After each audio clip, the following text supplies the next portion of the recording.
Welcome back. Now we're headed out to the headquarters of Absolutely American and Corporate Gray in Altoona, Pennsylvania.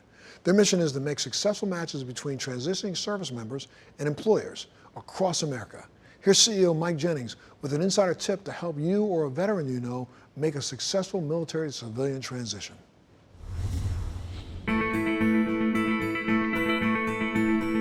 For over 25 years, I've been guiding transitioning military veterans to success in winning the job they want and getting the best offer with employers across the nation. And over that time, I've found that effectiveness in communicating your ability to do something for an employer is one of the most important skills we teach in our exclusive military free agent training program. And one of the first places you're going to do that is likely on your resume or your LinkedIn profile.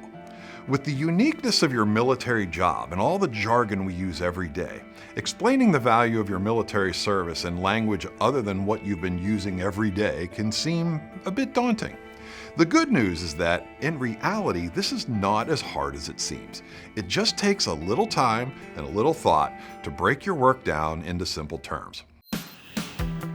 Start by listing the things you've done during your entire time in service and what you've done well. Next, write down the different functions that you've performed the way it is that you describe them now. Ideally, you'll want to emphasize the functions that you've enjoyed the most and have done the best.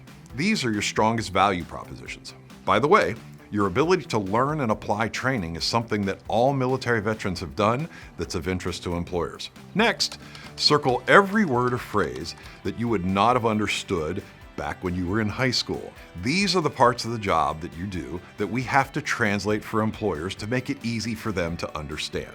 To do that, explain your duties to yourself as if you were explaining them to a kid in high school who's had no exposure to the military whatsoever. In other words, use plain language. For example, if you enjoyed field stripping your M4, you can say that you enjoyed taking apart and putting together a complex gun that has a lot of small parts that need cleaning and oiling. Or maybe you were good at leading your fire team to success.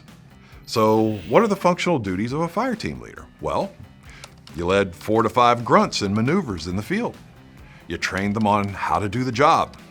You had to supervise safety according to regulations. You had to make sure that your time away was planned properly and that your troops had the gear they needed. You had to actually lead the event successfully by meeting your leader's objectives. And then you had to lead the redeployment back home. So, to help the civilian, maybe you can explain it like this. You led 4 to 5 people to perform a variety of duties away from their normal location. You trained them on how to do the work, and you made sure they did it safely and according to the written instructions that you had.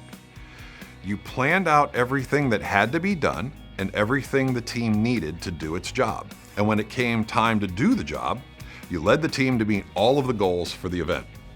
Then you led your team to move themselves and their equipment supplies back to the home base, keeping control of all of the government property that you had to return. Once you have the things you like to do explained this way, adding them to a resume is really easy. By emphasizing the work you want to do, you've now not only helped employers understand what you can do, but what you like to do in language they can understand. And that's one of the most important keys to winning the job you want and getting the best offer.